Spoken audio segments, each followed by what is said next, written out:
fight for God, honor, country, family, yourself, I do not care. You fight!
No one symbol embodies the soul of the South more than the Confederate battle flag.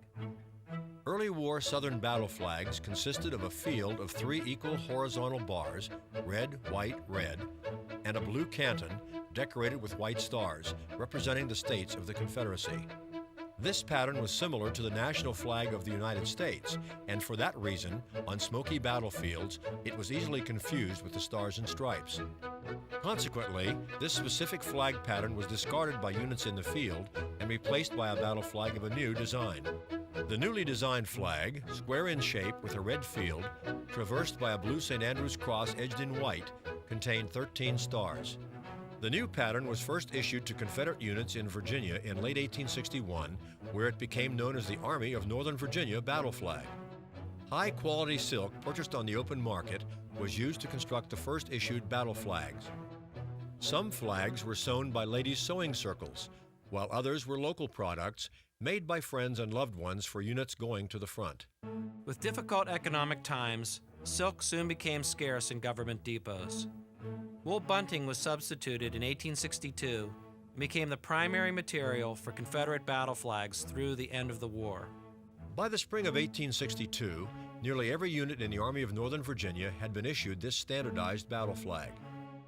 Often, but not always, a unit's designation would be painted or sewn to a flag, and later battle honors began to appear on them as well. This silk flag, carried by the 48th North Carolina of General Robert Ransom's brigade, is an example of the early issue Army of Northern Virginia battle flag. The original Confederate flag had only 7 stars, which represented the first 7 states to secede.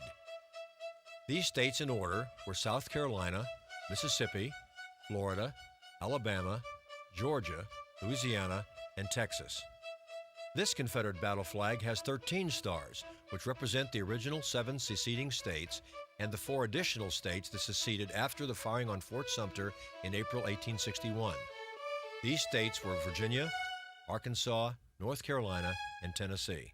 Stars 12 and 13, Kentucky and Missouri, never formally seceded from the Union, but were recognized by the Confederate government as part of the Confederacy. The red fabric in this Confederate battle flag was made of 2 different types of material. Running vertically, the threads were made of silk. Running horizontally, the threads were made of cotton. The fly edge, the edge that's farthest from the pole, shows an extreme amount of deterioration due to weather and age.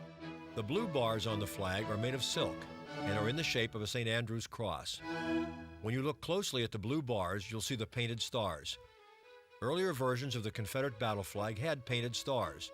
Later versions of the flag had sewn stars. Here is a closer, detailed look at the fabric of the flag. Imagine this flag actually being flown in the middle of a Civil War battle. It's amazing to have it remain in such good condition. Along the fly edge, the red silk has completely deteriorated, leaving only the brown cotton thread remaining. Here's a closer look at the hoist edge, the edge closest to the pole.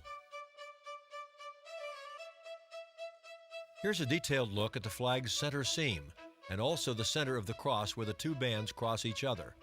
There's also a remnant of a single star, painted dead center. When the stars on this flag were new, they were painted with a gold metallic paint. But over the years, it has flaked off and lost its luster. This flag is a living witness to the Civil War and actually flew in the smoke of battle. It evoked strong emotions from both the Union and Confederate soldiers who saw it on the battlefield. On June 25, 1862, the 48th North Carolina found itself in combat for the first time at the Battle of Oak Grove, Virginia. Commanding the left wing of the regiment was 32-year-old Major Benjamin R. Husk, an attorney from Fayetteville. Husk had previously seen service in the 1st Regiment North Carolina Volunteers and had been in combat with them at Big Bethel. Fighting desperately against elements of the Federal 3rd Corps at Oak Grove, Major Husk was struck in the right foot, the ball driving part of his spur through the foot. Although painfully wounded, Major Husk remained on the field with his men until they were forced to fall back by the overwhelming Federal offensive. The Major's wound was not at first considered dangerous. His men expected that their popular officer would soon recover and return to the regiment, but that was not to be. A dangerous infection had set in. Benjamin Husk's life ended on July 15, 1862. As a sign of admiration and respect, his comrades sent this silk flag home to his widow, Anna Norwood Husk. This was perhaps the greatest tribute that his grieving comrades could pay. The 48th North Carolina's flag remained in the Benjamin Husk family for over 100 years, as a tribute to the sacrifice he made so many years ago.